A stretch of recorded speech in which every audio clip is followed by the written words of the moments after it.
রোজা অবস্থায় কোনো ব্যক্তি যদি সফরে বের হয় তাহলে তার বিধান কি?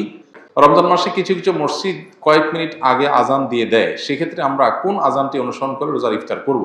আমার একটি নবজাতক শিশু রয়েছে, আমি কি রোজা রেখে তাকে খাওয়াতে পারবো বা রোজা না রাখলে কি সমস্যা হবে? রোজা অবস্থায় কোনো ব্যক্তি যদি সফরে বের হয় তাহলে তার বিধান কি? সফরে বের হলে মুসাফির রোজা রাখবে নাকি রাখবে না? সফরের দূরত্ব যদি হয়, মুসাফির যদি হয়, এই ব্যক্তি রোজা রাখা বা না রাখার ক্ষেত্রে স্বাধীন। শরীয়ত তাকে রোজা রাখতে বাধ্য করে না। তবে যেই রোজা সফরের কারণে রাখা হবে না, সে রোজা রমজানের পরে রেখে দিতে হবে এবং এর কারণে তার কোনো গুনাহ হবে না। আল্লাহ বলেছেন, ফামান কানা মিনকুম মারিদান আও আলা সাফারিন ফাইদ্দাতুম মিন আইয়ামিন উখরা।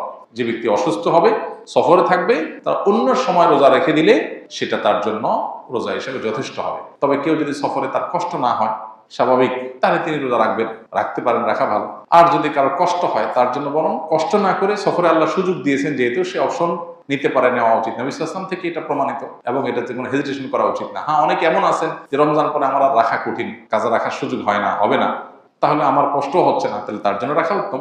কিন্তু সফর অবস্থায় শরীর আমাদেরকে রোজা রাখতে বাধ্য করে না। আমরা চাইলে রাখতে পারি, চাইলে ভাঙতে পারি, কিন্তু যেটা ভাঙবে সেটার বিনিময়ে যতগুলো ভাঙবে ততগুলো আবার রমজানের পরে রেখে দিতে হবে। রমজান মাসে কিছু কিছু মসজিদ কয়েক মিনিট আগে আজান দিয়ে দেয়, সেক্ষেত্রে আমরা কোন আজানটি অনুসরণ করে রোজার ইফতার করব? সূর্য ডুবেছে এটা নিশ্চিত হয়ে গেলে আমরা ইফতার করতে পারবো। ইফতারের সাথে আসলে তো আজানের সম্পর্ক নাই, যদিও আমরা সূর্য ডুবার পরপরই আজান দিয়ে থাকি মসজিদগুলোতে। অতএব সূর্য ডুবার আজান দুইটাকে আমরা একই অর্থে ধরে নিয়েছি, যদিও ইফতারের টাইমিং এর সাথে আজানের সম্পর্ক নেই। সম্পর্ক কিসের? সূর্য ডুবার।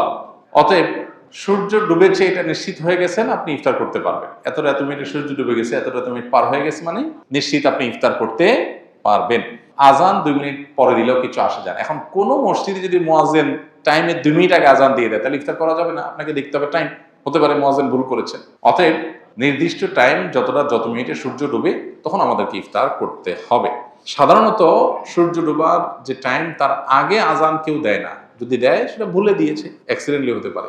আমার একটি নবজাতক শিশু রয়েছে, আমি কি রোজা রেখে তাকে খাওয়াতে পারবো বা রোজা না রাখলে কি সমস্যা হবে? রোজা রেখে বাচ্চাকে তো খাওয়াতে কোনো সমস্যা নেই, রোজা রেখে তো নিজে খেতে অসুবিধা, বাচ্চাকে খাওয়াতে কোনো অসুবিধা নেই। তবে কোনো মা যদি রোজা না রাখেন, বাচ্চাকে খাওয়াতে হবে সেজন্য, তো সেটা জায়েজ নেই। এতটুকু ঠুনকো অজুহাতে রোজা না রাখার সুযোগ নাই। বাচ্চাকে আপনি খাওয়াবেন, দুধের বাচ্চা যদি হয়, দুধের বাচ্চা দুধ একটু কম পাবে, তাতে বাচ্চা মারা যাবে না। প্রয়োজনে আপনি দিনের বেলা একটু বেশি ঘুমিয়ে থাকেন বাচ্চা সহ, লাইফস্টাইলটা চেঞ্জ করেন, রাতের বেলা একটু বেশি সময় জেগে থেকে কাজ করেন, যাদের দিনের বেলাতে রোজা রাখার কারণে দুধ কম আসে। বিভিন্নভাবে আমরা এটা রিকভার করতে পারি, বিকল্প খাবারের ব্যবস্থা করতে পারি। হ্যাঁ, কোনো রাস্তা যদি না থাকে, মরণাপন্ন হয়ে যায়, আল্লাহ না করুক, এরকম রিস্ক করলে তখন রোজা না রেখে অন্য সময় রোজা রাখার সুযোগ আছে।